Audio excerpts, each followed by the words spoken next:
Barry. What's the difference between a gibbering mouther and a dungeon master? What? One is a horrible, slimy, monstrous creature, and the other one is a creature from the monster manual. It's time for Compelled Duel!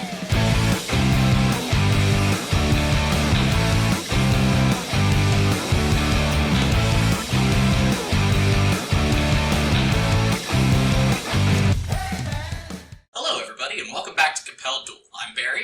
And I'm Al. And we are a single-player, co-DM'd Dungeons & Dragons 5th Edition actual play podcast. Last time on Compelled Duel, we checked in with Laeral Valsine. In the middle of a burgeoning coup in the city of Lockham, he smuggled out the Boy King and his mother from the city into a whole heap of other things that he was not entirely aware of going on in the world. Met back up with Zed Stonebloom and Eleanor Ashthorne, had a whole mutual trauma dump going on there, and then went back across the lake and is about to fight one of his new friends, who is a were-mushroom now. And last time we checked in with Phirora Valsine, she had also experienced some pretty recent revelations and trauma, up to and including being unwillingly inducted into some kind of secret conspiracy society. That's the podcast. Yeah. Revelations and trauma. Yeah. We do have a brand, don't we? Yeah, it's fine. Alright, so let's pick back up with Fee and what's going on with her. The next 8 days go pretty much the way you would expect them to. It's a lot of sitting in the back of your carriage with your father and Fen and Kalessa. You guys are making your way back towards Untold at a pretty brisk pace. You know, you travel most of the day, post up with minor noble families at night where you can. And on the morning of the 8th day, you see the spires of the city start to come up over a hill as you crest it. You are back home. You ride through the city. There's not a lot of fanfare. It wouldn't have gone very well to publicize that the Grand Duchess had gone missing. So it's a normal day in Untold as you ride up toward the palace. And as you pull into this roundabout that's in front of the front doors of the palace, you see a livid with rage Ambassador Eamon Petrus standing on the front steps, and next to you Kalessa whispers, "Oh shit." He grimaces. Okay, we're doing this, and Kalessa, completely ignoring the royal protocol that says that you and your father should be the first ones out of the carriage, just bails out, "Hi, Daddy," and he goes, "Don't," and puts up one finger.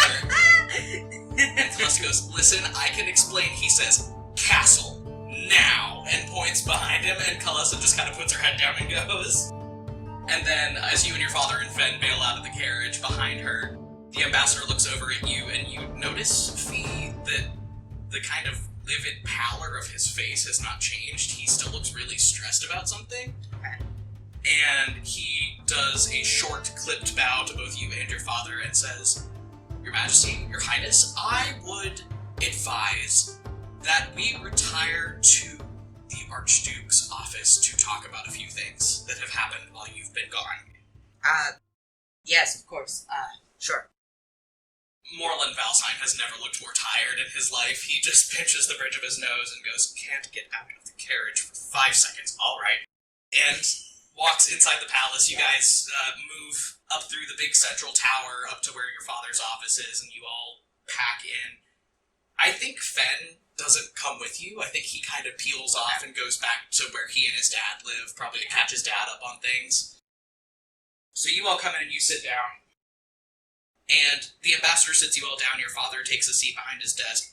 And he says, "All right, everybody. So it turns out that so much can happen in 16 days. Who would have known, right?" That doesn't bode well. Your father pinches the bridge of his nose again and goes, "To be frank, Eamon, I do hate it when you beat around the bush." She, snorts under her breath very, very quietly. And the ambassador says, "Well, alright, I don't really know where to start. Your Majesty, I believe we discussed the High Court situation right before you left. So that is in full swing. The young Lord Shakrana has already been inducted and is doing an admirable job at his post, so far as I've heard. There's something going on in the Zephyr Isles. We're not really sure what. I'm still waiting on the intelligence to come in. Fee, go ahead and roll me an advantaged history check." 21. Okay. If you grew up in the South, you know quite a bit about the Zephyr Isles. The Zephyr Isles are a group of islands to the south of Australia and also the larger continent, where like Tordoon and Dowrier and Varkvaldor are. They are a seafaring people. They have a large fishing industry. You don't know much about them politically just because the relationship with Australia is so fraught. Piracy is a huge problem. There are Australian trading vessels that get sniped by Stormfolk pirates all the time. You've actually never seen a Stormfolk in your life. They're kind of a boogeyman, or at least they are to you. Yeah. You know, don't go too far from the shore, the pirates will get you, things like Yeah. that. Yeah, so the ambassador steeples his fingers and says, the pirates are expanding their travels a little more northward than we're used to, and we're not sure if that has anything to do with the other political situation, which is that Laeril is on the move. I would assume he's sitting down. Yeah. She buries her hands in her skirts and clenches her fists so tight. You see your father's lips press into a very thin line as well, and he says, and what is he up to, Eamon? Where is he moving? And the ambassador kind of coughs into his hand. Intelligence, Your Majesty, leads us to believe that he is courting the Princess of Estermouth, possibly for a political alliance. The Tordunian military might is substantial, and Estermouth is one of the premier cities on the Council of the Sovereigns. If that marriage happens, it could go very well for him. Fee clears her throat and says, what do we know about her? Next to nothing. Her father controls considerable military might, and she herself is supposedly a capable warrior, but all of this is coming second, third hand through recycled intelligence. Well, I'm willing to bet she won't find Leo tolerable without a title to his name, so... That seems to be the extent of everything that I've been able to find out, but I thought that you should just be aware that things are moving and shaking. We're just not sure why yet. And your father, again, face just a mask of disapproval and lips pressed into a very thin line, goes, then what is your job, Eamon? Find out. And the ambassador fucking leaves the room. Fee, roll an Arcana check. Okay, that is a 16. When your father says, find out, you see the air in front of his lips shimmer with a very subtle enchantment magic. And he turns over to Yuffie and just waits until the door shuts behind the ambassador as he leaves. And then as soon as the door shuts, your father just puts his head in his hands. It seems we have our work cut out for us, don't we, darling? It certainly seems that way. I'm not too worried. It was hard enough for Leo to get one political marriage. Guess he had to fight me all the way to the bank on that one, so I can't wait to see what he does to that poor girl's father. You and your father share this conspiratorial little smile, and he eventually sits up and straightens out his clothes and smooths his hair down a little bit and goes, well, at any rate, I won't put you on this Zephyr Isles nonsense. I'm sure it will be easily cleared up enough for me to handle on my own, and Laeril is going to do what Laeril is going to do, as always. As always. I ask that you just not disappear. We can consider that your Grand Duchess duties for the foreseeable future. Please just don't disappear halfway across the country again. I will do that to the best of my ability. Excellent. You have my leave to go, and he waves you off. Where does Fee go? What does Fee want to do? He's gonna go to her room. Yeah, you go to your room. I think you just relax in there for a bit. Does Fee have any hobbies? Fee probably doesn't have a whole lot that she does. I think she does a lot of things that she can just kind of handle by herself. She writes poetry. I think she plays an instrument, probably flute. She reads a lot. Probably, like, trashy romance novels. I think she's a trained duelist. Like, I think she was trained in that when she was younger. And I think she rides horses. So, yeah, you spend a lot of the day to yourself, probably just relaxing, trying to unwind from the ordeal of the last 2 weeks. The sun starts going down. It's early evening. And you hear a frantic knock on your door. I pick up, I think, a knife from my bedside table, and then I go to open the door. A half-dressed Kalessa Petrus is in the hallway. Okay. Fee takes a second to process that, and then says, "Get in here." Kalessa comes in. She looks like she has gotten herself into a bit of a clothing bind. She has on that really nice dark leather rogue's armor that she had on when she came to pick you up in Embertide, but it's like half undone, and like one sleeve is still down around her arm. And she has this huge garment bag slung over her back. And she goes, "Hey, so I need your help." That much is obvious. Come in. Okay, you usher her inside. She throws the garment bag on the bed and takes something out of it and turns back around to you. She has a corset in her hand, and she says, "I need you to help me figure out how to get this on over," and she points to her armor, "this. Without me dying, I definitely couldn't do it by myself, and for personal reasons, I can't ask my mom for help." Why do you need to wear a corset and armor? It's not...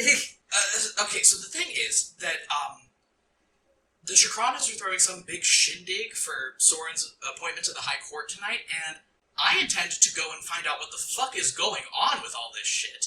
And I'm not stupid enough to go in there unarmored, but also I can't go to a party in armor. Hence, corset armor. Well, that'll just be uncomfortable. Wear the dress over the armor. Oh shit, I didn't think of that. Yeah, she opens up this garment bag and pulls out this beautiful ball gown of deep blue. It has a sheer cape along the back that is embroidered with silver beads that look like stars and moons and celestial bodies. It's absolutely gorgeous. She starts jumping into this dress and pulling it up over her armor. He goes, "Okay, can you lace me up? Also, you're coming with me." That's news to me. "No, yeah, I figured you're coming with me." Why would I... You said you wanted to push Sorran off a tower. If it turns out that he actually is doing all of this shit that he's supposedly doing, this would be a great chance. It would also be a great chance for me to get him by the throat and ask him what the fuck he thinks he's doing. Fee opens her mouth, raises a hand, closes it, puts the head down, and helps Kalessa into her dress. Okay, yeah, you help lace Kalessa into this dress. Yeah. She's already got her hair and makeup done. She looks really pretty. And she goes, "Okay, yeah, so I'm going to need you to pick out something low-key, because if you pull up, I think everything is going to get a little intense. It's a masquerade, so we can go in really low-key." Kalessa's already going through your closet, just throwing shit That's not... across your bed. That costs so much money, please don't throw it on the floor. It's a mess. Yeah, just clothes everywhere. Fee puts her head in her hands. Ooh, I like this one. You're a lot taller than Kalessa, so Kalessa actually has to hold the dress up over her head, so it's not, like, dragging the floor and she's not stepping on it. But it's a beautiful, long-sleeved, high-collared, black ball gown, full skirt, beaded, black on black, with lots of intricate patterns. Ooh, when did you get this? It was a birthday present. Awesome, put it on. Right. She throws it at you. Fee is going to need to wear a corset and is going to need Kalessa to help lace her up. Okay, yeah, she does that, and while you're putting the dress on, she's already braiding your hair and comparing makeup palettes, like, okay, what are we gonna do? Oh, you are not qualified to put my makeup on. Fucking rude. I even brought you a present. Let's see if you get it now. Fee grins at her and then shimmies into her dress. She just sits there and pounds at you while you finish getting ready. And then before you guys go to leave, she goes, "Okay, I know I said I wasn't gonna give you your present because you were rude. But, like, oh, this could be useful. And also, shit, I was saving it for your birthday." She reaches into her armor and she pulls out this it's like a little filigree, very narrow jewelry box. And she chucks it on your vanity in front of you. I open it. Inside is a gorgeous necklace, very delicate gold chain, and from the chain are hanging these beautiful teardrops of rubies. They are deep blood red and hanging in even strings down from this necklace, and she goes, "So the cool thing about this is in Vog Voldor, they figured out how to combine magic and engineering. There's these people called artificers, and they do amazing stuff. So each one of these little gems, if you pick it off and you throw it, it turns into a fireball spell. How rad is that?" Fee, like, inspecting this necklace, looks directly at her and says, "It does not." I mean, you could pick one off and throw it, but it's gone forever if you do. But I watched the guy make it, and I know a little bit of something about magically setting things on fire. It's the real deal. Fee starts to put it on and then goes, "Oh, this doesn't go with anything about me." I think it looks really nice. And Kalessa goes behind you and helps you like actually get the hook done on the necklace. Leans over your shoulder and kind of stares at you in the mirror and goes, "You look regal. I dig it." That is the goal, generally. Okay, cool, let's go. And she claps. You don't know how Kalessa knows where the secret passages in the palace are, but she totally does. You guys sneak through servants' quarters, out the back. She hails you guys a carriage down at the bottom of the hill where the castle is, and you start trundling off towards the Shakrana Manor, which is across Valenthal from the palace. It's near the Order of Iluna Tower. Old, really beautiful, well-kept-up estate, sprawling gardens, old stone construction. In the back of the carriage, as you arrive, Kalessa reaches into her skirts and pulls out a beautiful silver mask with stars and moons and things attached to it that matches her dress and straps it onto her face. And she digs into her skirts again and pulls out a really nice, so it's black and red, it kind of goes with the necklace and your black dress, dragon mask. And she goes, "I thought it would maybe go with the horns in case you have to explain to people." Fee looks intensely uncomfortable for a second and then goes, "Yes, of course." You guys roll up to the front of this party, you bail out of your carriage, you've got your masks on, and there's a guard at the door vetting people as they come in, like checking their names off the list. Okay. Kalessa confidently walks right up to this guy and hands him an invitation. Okay. Turns around and goes, "Come on, +1. Fee, with the dragon mask on, just kind of like nods to this guard and just hurries after Kalessa.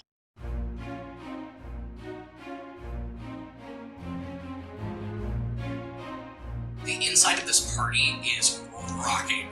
You walk into a big foyer that has been cleared out for this party. There's a dance floor, there's already people dancing, there's a band playing, lots of food, servants walking around with platters of drinks and hors d'oeuvres and stuff.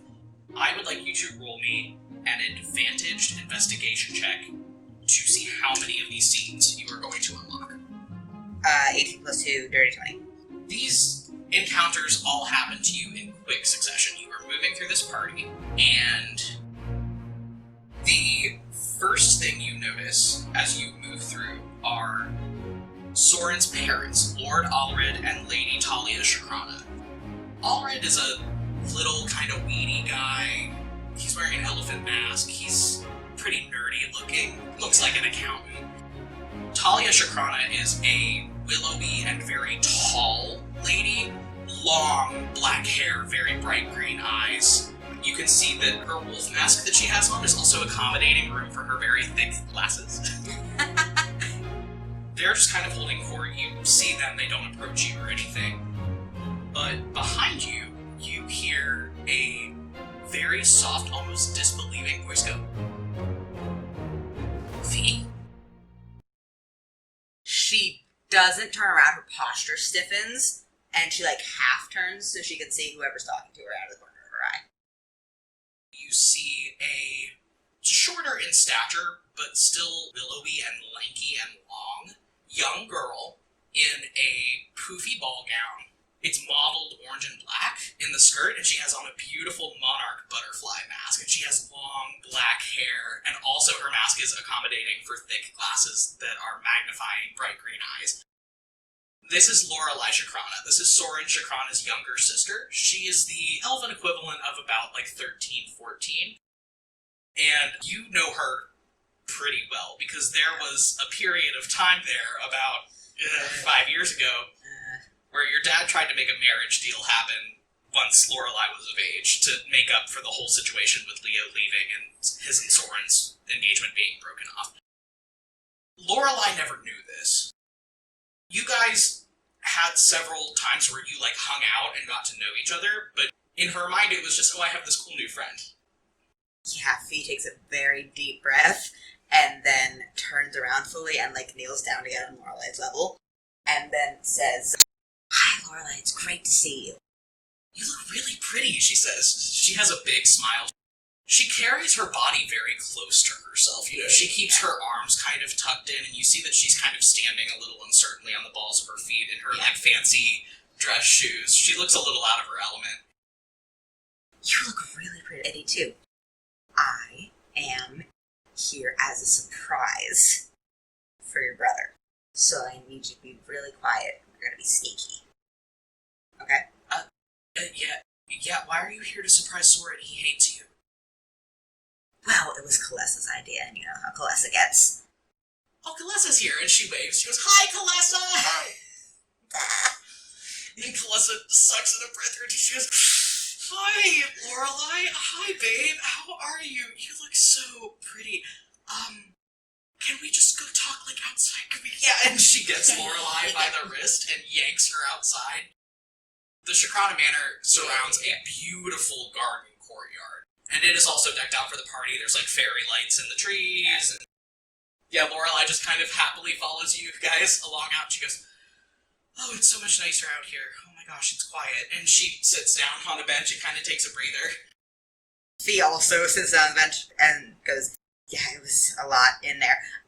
But, yes, this was Kalessa's idea."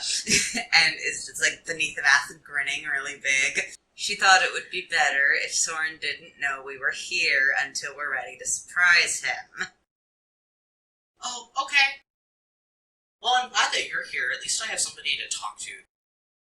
And then, Oh, God. there is a loud bang and a flash of light. They have started letting off fireworks. Lorelei claps her hands over her ears and curls forward in her seat, and I have to roll something really quick. Oh, God. Yeah, she shudders and curls in on herself as this loud noise startles her, and then you see reality around her start to warp. Tendrils of just pure chaotic magic stretching up off of her body, and she is momentarily, like, displaced in reality for a second. And then she disappears off the bench next to you and pops back up behind a tree 20 feet away, huddled on the ground. Okay, Fee goes over there, obviously. She's not having a good time. These chaotic tendrils of magic are still wafting up off of her body. You know, again, because you've hung out with her quite a lot, and you're familiar with the family, like, Leo was going to marry into this family, so you know quite a lot about them. Lorelei Shakrana is a sorcerer.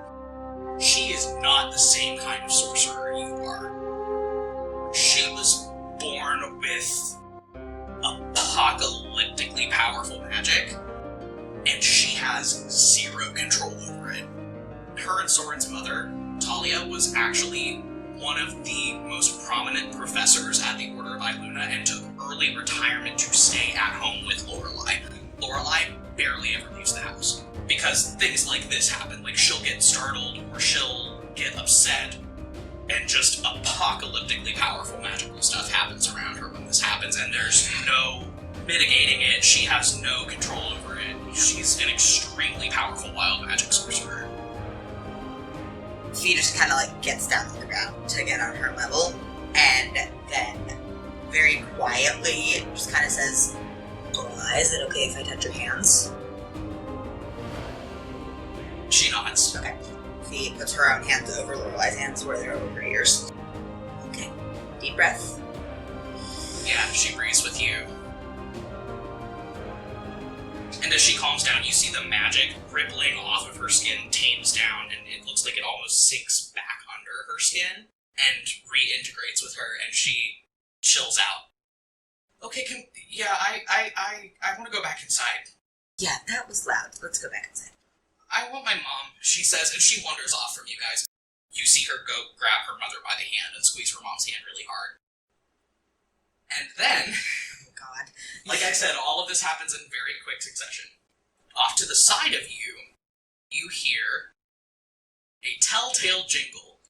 Oh, God. Jingle, jingle, jingle. Sounds like somebody's got bells on their feet walking around. feet, goes up to pinch the bridge of her nose and then realizes she has the mask on and just kind of baps it. And under her breath said, Caramel's fucking fangs. Kalessa, who has no idea what's going on, looks over and goes, what? I heard someone that I know.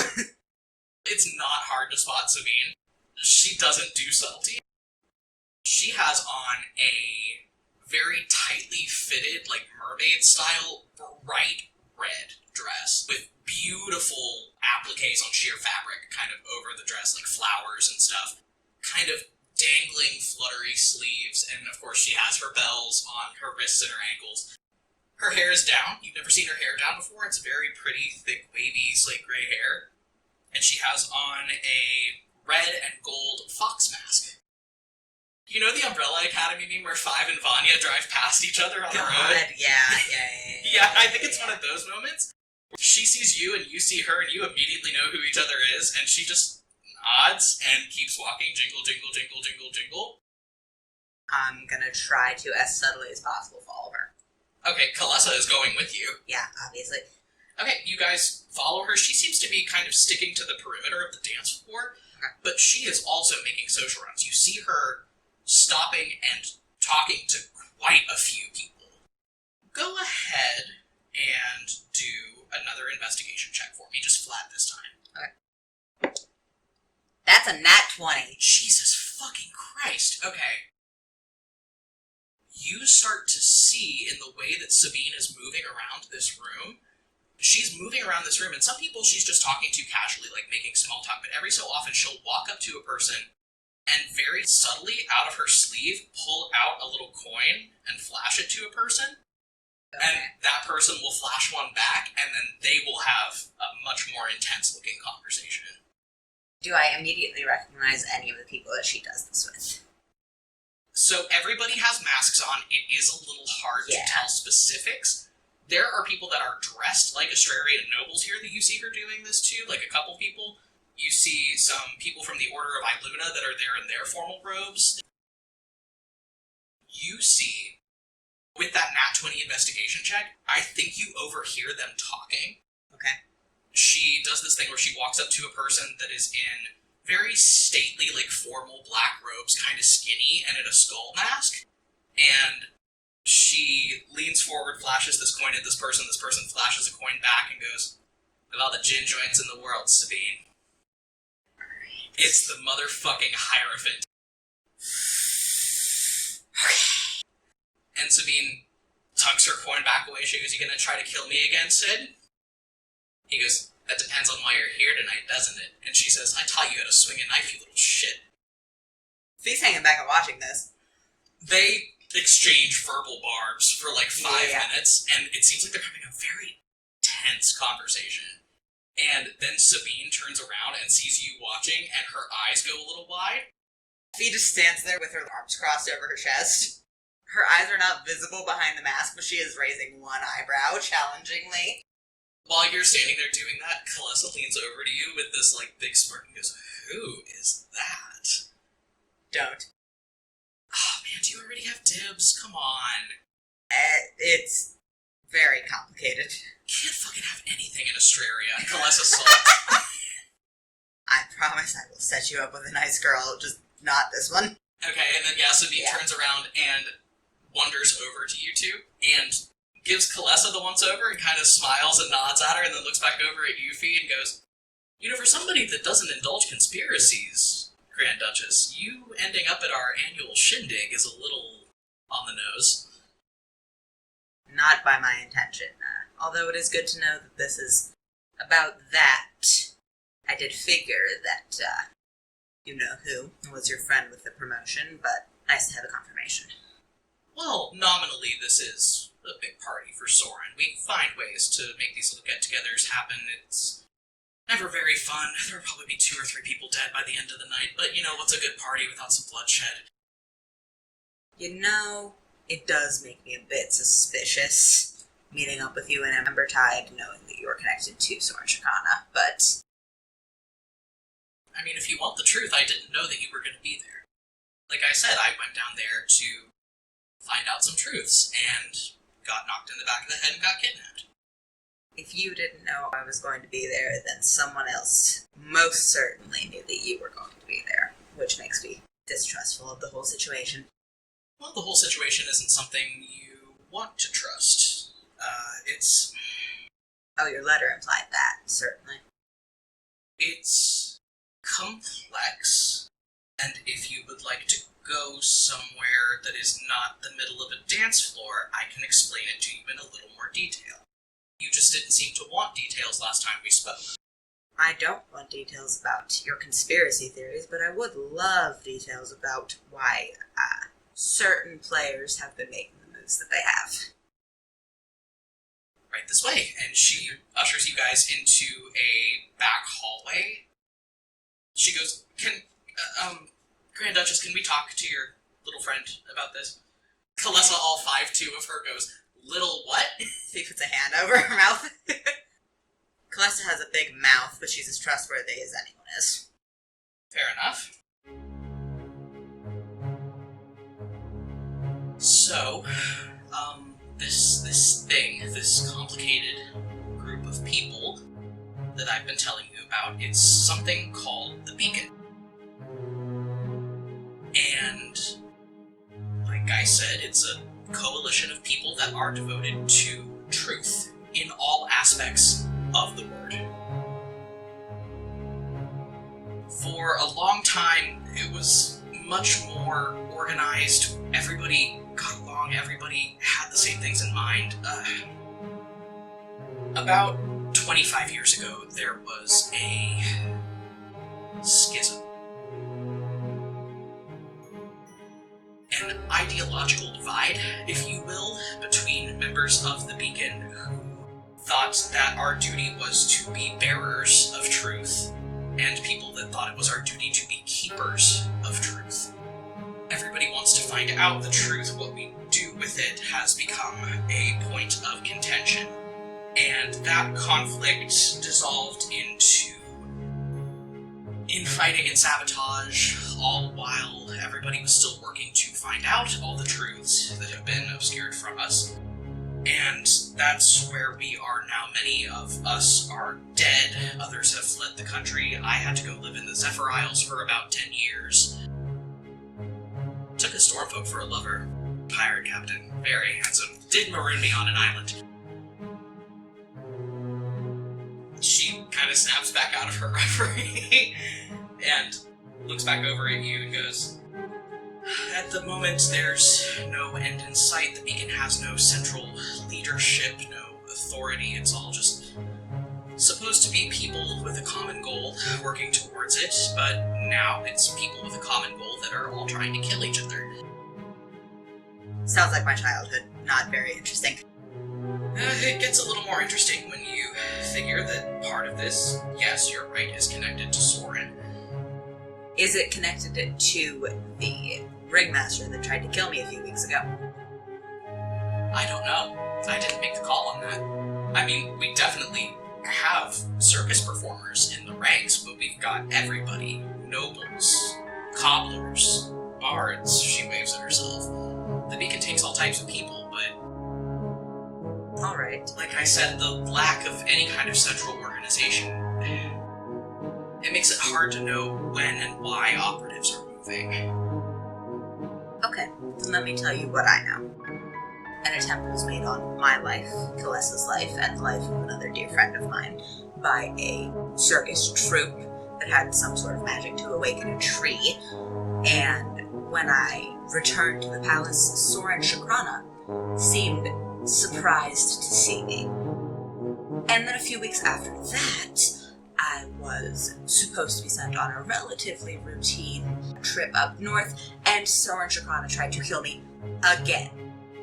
And this is all seemingly by way of him connected to my brother doing whatever the hell he thinks he's doing over on the mainland. So forgive me if I'm a bit untrusting of anything connected to that motherfucker. And forgive me if I am more than a little untrusting of his friends. Sorran did not get into this for noble reasons. That much I guest. But, if he wants to follow his dick around, then that's none of my business. Look, if you are going to make a move, I would not recommend making it here. Because things may be getting a little rowdy shortly. Like I said, a beacon party without 3 deaths is a dull affair. The same could be said about a lot of things in my life. I have learned to roll with the punches and make sure that the deaths are, as humor wills it, very intentional. Sabine takes her mask off, and she looks at you and gives you a little bit of an eyebrow wiggle. Intentional deaths are something we do specialize in here. Anyway, if you'll excuse me, I have to go make sure His Holiness the Hierophant isn't poisoning the punch bowl again. Little bastard. And she puts her mask back on. God, I hate that child. Oh, just the most punchable little shit, right? Box his ears. And she puts her mask back on and wanders back off into the party. Kalessa turns back around to Yuvi and goes, "What the fuck was that?" A lot happened while Fen and I were down south. Did you two? No. Did you want to? I don't see how that's any of your business. Kalessa just nods and grins at you and walks off back towards the party. You walk back into the party. As you are moving your way across the room, you do see the Hierophant pull something out of his robes and hold it over the punch bowl, and Sabine comes over and slaps his hand like a kid going into the cookie jar, and he sulks away. You watch this go down, and you go to turn around to say something to Kalessa, and a vice grip settles around your wrist, and behind you, in your ear, you hear, "Phirora Augustina Ianthe Valsine." She goes extremely stiff and says, "Lovely to see you, Elisha." "No, it's not. What the hell are you doing here?" You turn around. Elisha is standing there. Beautiful, long black dress. The skirt of her dress is shot through with inky dark feathers, and she has on an intricate raven mask. She looks pissed. My feet, shrinks a little bit. It wasn't my idea. Could we talk about this in private? Certainly. And she walks back off to the gardens where you were with Lorelei a little bit ago. Fee takes a deep breath and then pulls the beacon coin out of her pocket. Do we need to talk about this? Or is there something else going on I should know about? Elisha's eyes narrow, like she's trying to get a bead on the situation. Truth dies in darkness. Fee puts the coin back in her pocket and says, "Revelation lives in light, son of a bitch." Elisha digs into the front of her dress and also pulls out a coin and flashes it at you and tucks it back away. And goes, "I really wanted to wait until you were older to expose you to all this bullshit, but that's never how it goes, is it? You've already missed me becoming an adult, so..." If I had my way, you would have never gotten pulled into it. It's messy business and nobody wins. Yeah, and that's all of my goddamn life, Elisha. I would hope that there was someone close to me that wasn't lying to me, but... There are people here that are on your side. You just need to learn who they are. The Shakranas are not. Emphatically, I think you're smart enough to figure that one out. You're a bright girl. Yes, that I knew already. You've stepped in it. You've stepped in it this time, young lady. You really have. Oh, I don't want to hear that from you. You need to go home where you are safe before shit gets really bad here tonight. I'm not safe anywhere because Sorran Shakrana just got a promotion, so he has clearance in most aspects of my life now, which he has made multiple attempts on. I am handling it, Fee. Clearly not.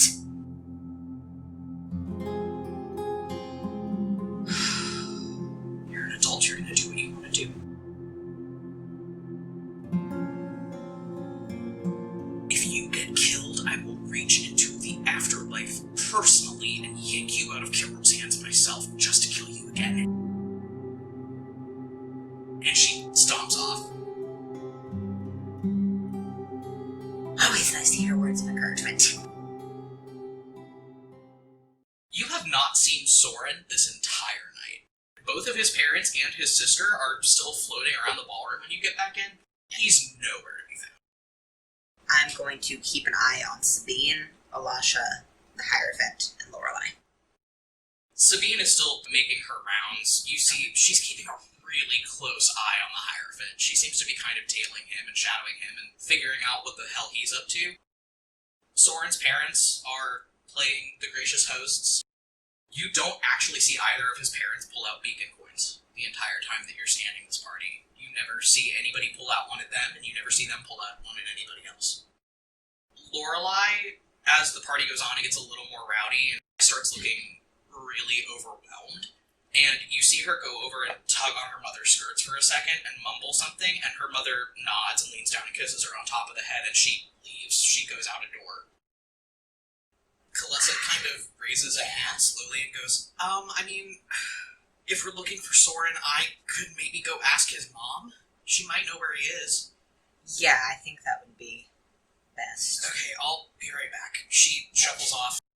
You see her talking to Lady Shakrana, and then Kalessa comes shuffling back over and nods out the side door, and she goes, Lady Shakrana said that he might have taken Lorelei up to her room? I'm going to turn to Kalessa, and I'm going to say, can you do me a huge favor? Yeah, sure. I'm going to try and subtly point out Alasha, Sabine, and the Hierophant in the crowd, and say, can you watch them while I figure out where Sorran is? I mean, Fia, this is all sounding kind of dangerous. Are you sure you don't want backup? I can handle myself. Okay. Yep, Kalessa snags a champagne flute off of a tray and just kind of posts up on the wall. I'm going to head towards Lorelei's room. There's a big staircase that goes up into the upstairs of the house in this big foyer where the party is being held. And you walk upstairs and there's a long hallway. You know where the master bedroom is. That door is shut. Yeah. Sorran's bedroom door is shut. You get to Lorelei's bedroom door and it is just plastered with pieces of parchment and drawings, and there's like a big sign that says Lorelei's room, please knock, important work in progress, like pasted. I love her so much. To the door. Yeah. Her door is also closed. Okay. Do I hear anything from behind her door? Roll a perception check. Okay. So, 12. 12? You hear shuffling and moving around, like things moving around on a desk. There's somebody in there doing something. Okay. I'm gonna go to Sorran's door and try to listen. Okay, roll a perception check for that as well. Natural fucking 20. So you don't hear anything from in the room, but you feel a draft. It's a kind of cool evening. It doesn't feel like somebody's left a window open, though. You feel a significant presence of moving air and openness behind this door. It doesn't feel like this door opens into Sorran's bedroom. Again, you have been in this house a lot. You've probably seen the inside of Sorran's bedroom before. It feels colder. There's more air moving around. It feels like whatever is behind this door isn't Sorran's bedroom. And you hear a creak next to you. Okay. And you see Lorelei's head peeking out into the hallway. Hey, what's up? She says. Are you looking for Sorran? Yes, I was. Oh, is this about the surprise? Is it time for the surprise? She has on pajamas at this point, but she still has her butterfly mask on. And she has long leather gloves on. Looks like she's been handling something mechanical with them. Yes, I was going to see if I could get him, downstairs. Oh, well, he's already downstairs. He's in the basement. Oh, okay. Yeah, he's hanging out with some of his friends. He said that's why he couldn't come hang out with me at the party. I was really bummed about it. Oh, well, he just doesn't have his priorities in order, does he? He really doesn't. Lorelei nods very sagely at you. And she peels off her gloves. She goes, but I know the shortcut down there if you want to come with me. Absolutely, I would love that. Yeah, and she walks up to this door where you're standing and knocks this complicated rhythm into the wood and then says a date. It's Leo's birthday. You know that. And the door clicks and swings open, and again, behind the door is not Sorran's bedroom. It is a dimly lit, torch-lit, subterranean hallway leading down to, like, a cellar door. Okay. Yeah, I don't know why he didn't just have his friends go to the basement. He sent them all up here. That's weird, right? Is that weird? Is weird. Okay. Thank you so much for your help, Lorelai. I'm gonna go get him and bring him back up to the party so Kalessa can surprise him. Oh, okay, cool. I'm gonna go. I have a project that I'm working on. And she pulls her gloves back on. Yeah. The really long leather gloves. And she disappears back into her room and shuts Have the door. fun. I'm going to. Yeah. Click, the door shuts. And yeah, you're staring down this subterranean hallway where Sorran's room is supposed to be. What do you do? I go down the hallway. Okay, you go down the hallway. Do you shut the door behind you or do you leave it open? I shut it behind me. It disappears into the stone as you shut it behind you. And you are looking at a solid stone wall. There is a stairwell down on one end of this hallway, and you can hear distantly music from the party. It seems like this stairwell might go up into the kitchens, because you can hear sounds of cooking and smell food. And then at the end of this long hallway, there's a big, heavy wooden door, and there is light coming from underneath it, like lamplight. I'm gonna listen at the door. Okay, roll a perception check. That's a 19. You hear the sounds of several people on the other side of the door in heated discussion. What are they discussing? They're discussing Leo. They are discussing methods of contact, which seems really strange. You hear a couple people say, how can we do this if we have no way to contact him? You also hear them discussing the cover-up. And you hear, now that we have evidence of the cover-up. And then you hear Sorran's voice. It's not enough. We don't have enough yet. Me leveraging my new position will help us over time, but I don't... I want the rightful Archduke on the throne as much as anybody does. Believe me. But I think moving now isn't our best option. I'm gonna keep listening. You hear a lot about whatever this cover-up is, and there being evidence of it.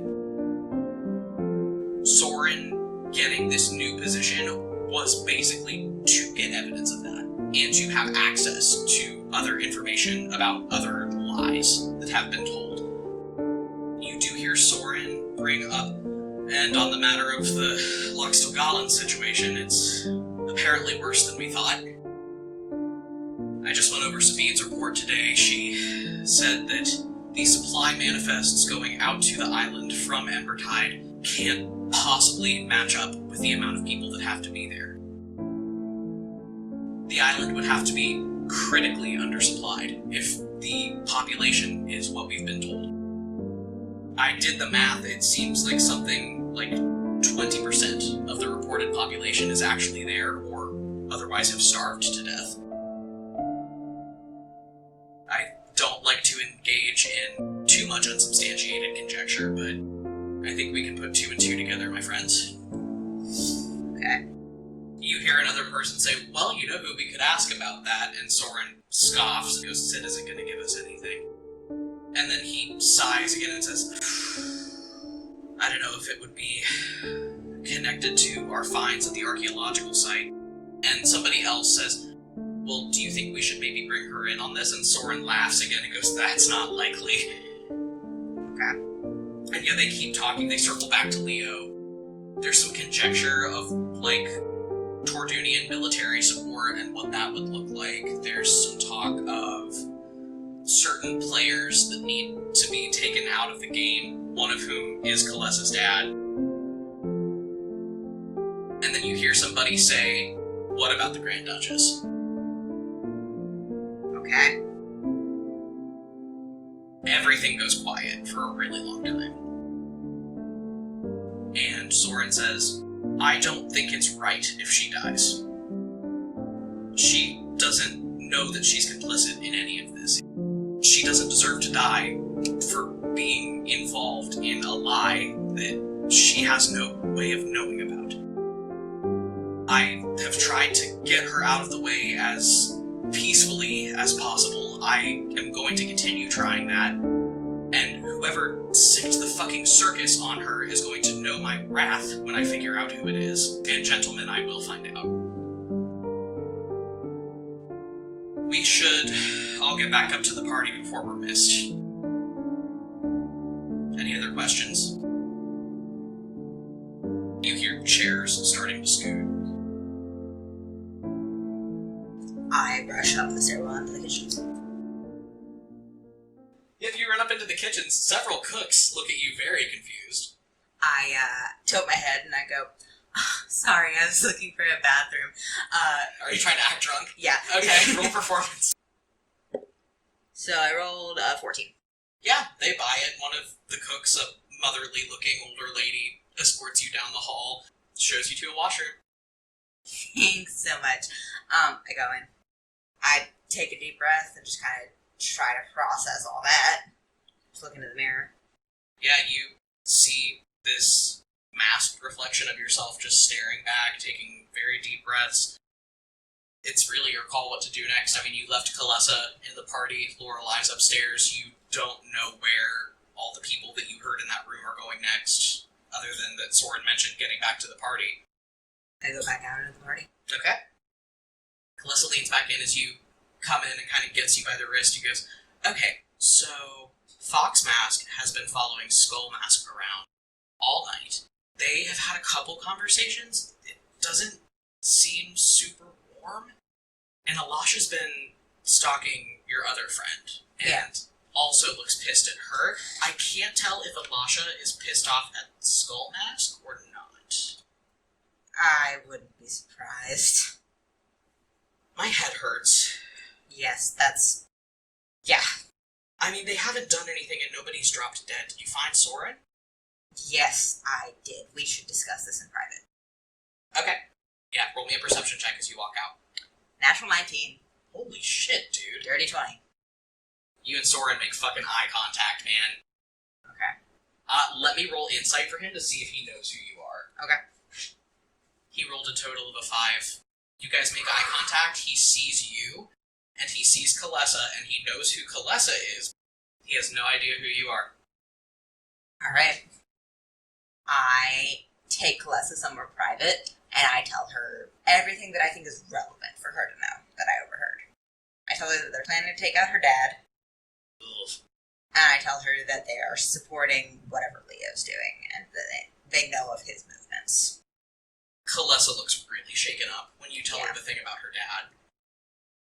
No, we've got to go back to the palace. We've got to tell my father and your father about this immediately. We don't have any proof. Who cares about proof, Fee? Your father's the goddamn Archduke. If he says jump, the city guard says how high. I can't just... I can't believe Sorran would do this to me. I'm going to squeeze her shoulder. I have to talk to him directly. That's too dangerous. If he's really involved in all of this... I have your gift, and I pull a necklace, and I have a not inconsiderable amount of power on man. No, if he's going to answer to this, he's going to answer for it to me. I'm going with you. Okay, sure. Okay, let's go get him. You see her fists tighten, and you see a little mechanical device attached to one of her bracelets. She's definitely got knives on her. Yeah. She is shaking with rage as Okay. you guys leave this area to go find Sorran. She goes, alright, God, I don't want to take him upstairs. I think Lorelai's up there. Oh, God. Absolutely not, no. Where can we go? Where can we go that we can talk? Kalessa knows this house really well, Yeah. too. She nods and says, Gatehouse. You go wait there. Give me 5 minutes. I'll bring it. Okay. And I go to the gatehouse. Okay. It's abandoned. The people watching the gate are outside. It's really easy to sneak in. There's really not any monitoring happening on this building at all.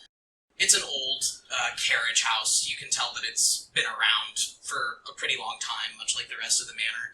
And you go in there and you wait and you hang out in there for about 3 minutes, and you see Kalessa and Sorran, both with their masks off, walking down the path talking. Kalessa looks for all the world like she's drunk and just babbling and pulling him along by the hand. I take note of that. I'm going to half close a stall door and wait. They walk in, and as soon as they walk in and the door shuts behind them, Kalessa reaches up, gets Sorran by the back of his jacket, flings him up against a wall with a strength that does not match the small stature of her body at all, and has a fucking knife to his throat. Okay. I'm gonna get out of the stall. As soon as I step out of the stall, I'm gonna cast True Strike on him. Okay. He looks panicked as soon as he sees you step out. Have you taken your mask off at this point? Oh, yes. Okay, yeah, he's figured out what's going on here then. He looks panicked. Kalessa is just crying and cussing at him. Like, something to the tune of, shouldn't have been surprised that it's always Leo over everything. That's always the way it's fucking been with you. Years of friendship down the drain, just going off on him. He puts his hands up as you walk out, and very slowly says, I can explain. He raises a hand, just crackling with lightning, and says, You're going to have to.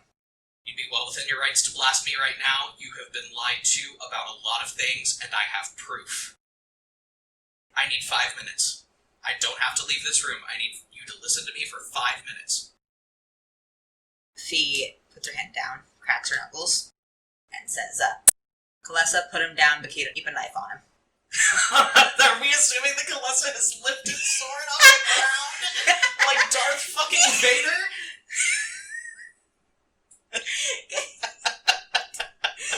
Kalessa has lifted this 6'2" man.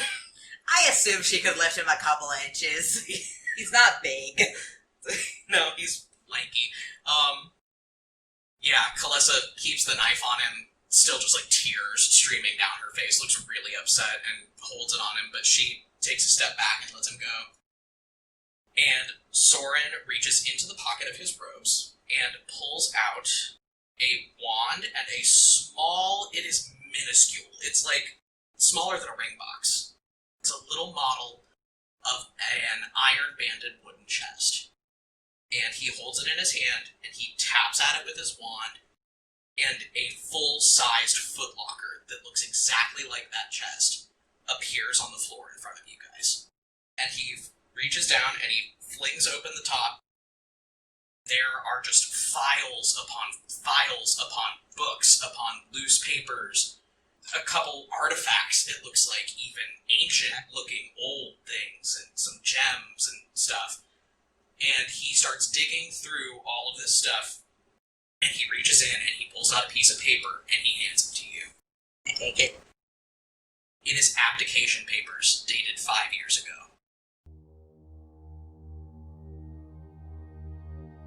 The papers that your father gave to Leo, that he ran away over. Okay. At the bottom of these abdication papers are Leo's signature and Leo's seal.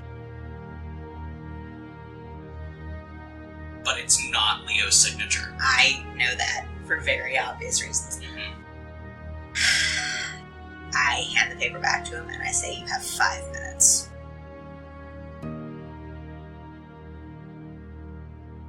I never meant for it to go this far. When I reached out to the beacon for help, I didn't know that it was going to go this off the rails. I didn't know that there were so many lies. I didn't know that there were so many things happening at the same time. I just wanted justice, and I just wanted my fiancé back, and then I got sucked in further, and further. We found out that what Leo always said happened to his mother probably did happen. All of the people that are going to Loxtogalan are likely dying there. We don't know why. All of the people going missing from Embertide, all of the boats that disappear in the Dragon's Maw, I don't think it's Stormfolk pirates. There's something going on that island. We know that. We know that your father is apparently complicit in it as head of church and head of state. We even have reason to believe that whatever lies are happening here, that Astraria itself is built on them. We have connections exploring some of the old archaeological sites in the north and in the south, and the evidence that those people have found is damning, that Astraria as we know it and Astrarians as we know them don't belong here. I don't know the details of it. My associate would know more, but... And then something happens. Okay. An alarm spell goes off extremely loudly. It's not set inside the gatehouse, though. It is set out towards the edge of the property, where you guys are right now. And it starts going off. Sorran looks up, looks out the window, and says, "Shit." And in time with that happening, a tiny baby barn owl swoops in through the stalls, and it lands on Sorran's shoulder. It opens its mouth, and Sabine's voice comes out, and it says, "The Royal Guards have the entire place surrounded. I need to know what our next step is." Shit. Fuck. Yeah, Sorran turns around and, kicks at something. He takes the owl and speaks back to it and goes, "Get everybody out, I'll do what we planned. I'm really sorry." And the owl flies away. Okay. Sorran turns around and he pulls out his wand and he kicks the door shut to the gatehouse and casts an arcane lock on it. And turns back around to the two of you and goes, "We don't have a lot of time. I can't... Fuck. He turns around and casts Firebolt, and the entire chest of information goes up in flames. He hands you back the application paper, though. Couldn't have saved something useful. I can't do anything with this. They're going to make it in here no matter what, and if anybody in charge sees that information and knows that that information is known by people, this entire country is going to go to hell in a handbasket. We can't. I can't. He curses again and kicks at the ground. He goes, "This is my father's house, Fee. If nobody else goes down for this, it's going to be him, and I can't let that happen to my mother and sister, so here's what's going to happen. In about 3 minutes, Royal Guards are going to kick that door in, and you are going to have me on the ground tied up."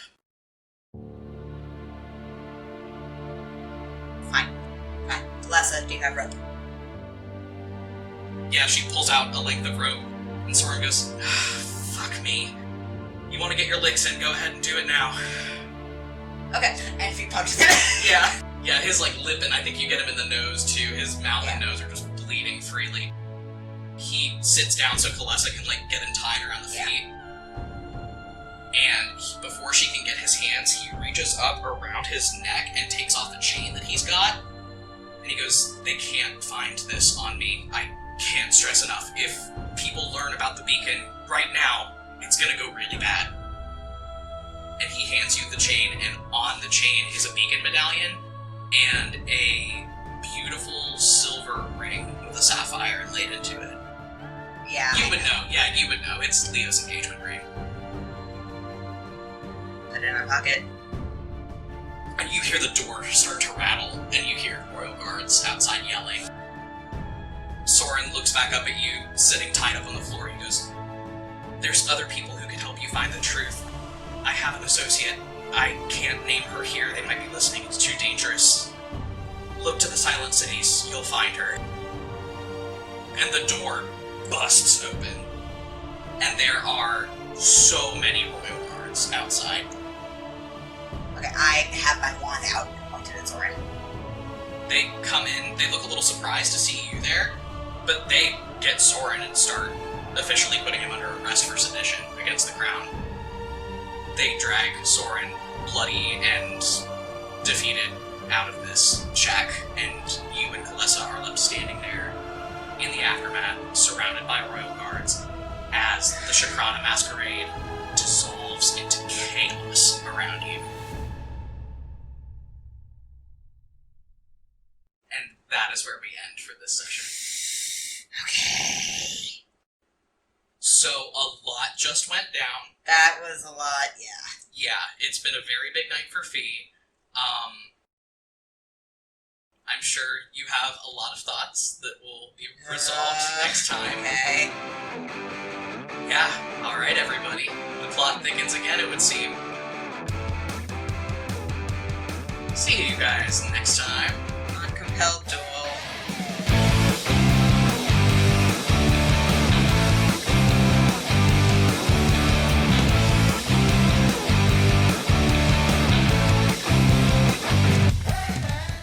Hey everybody, Barry here with the postscript, just clearing up a couple housekeeping things here at the end of the episode. I know that was a lot, and we are very sorry. Also, just a couple other notes about the production of upcoming episodes. You may notice a dramatic difference in the sound quality between episode 10 and episode 11. So next week's episode, episode 10, was actually recorded after episode 11. We did episodes 9 and 11 all at the same time. And then right after that, we got some better recording equipment that improved our sound quality quite a bit. So you may notice a little bit of a backslide in quality after episode 10, and that's why. But after episode 11, the audio quality is going to dramatically improve. As always, thank you all so much for listening. We are on social media. You can find us on Twitter, Tumblr, and TikTok at Compelled Duel, or on TikTok at Compelled Duel Audios, where we post audio snippets from the show. We also have a Spotify account. We have our official Compelled Duel Discord that you can join. That's linked on our social media pages. We have a Patreon. If you feel like supporting the podcast and getting some cool perks, you can head over to patreon.com/compelledduel. We also have a website that is a compendium of great Compelled Duel resources, our maps, a fan art gallery, all kinds of cool stuff. You can find that linked on our social media pages as well. And as always, if you are liking what you're hearing and you want to help support the podcast, we ask that you tell 3 friends about it. And if they like it, tell them to tell 3 friends. Word of mouth advertising is really all we have right now, and it's done really amazing things to get us promoted to a wider audience. Additionally, if you're listening to us on Apple Podcast, if you could drop us a rating and a review, that helps us get promoted and reach a wider listener base as well. Next episode's going to be going up on February 5th, 2021, or if you are a member of our Patreon, it will be available on Thursday, February 4th. Once again, thank you guys all so much. See you next week.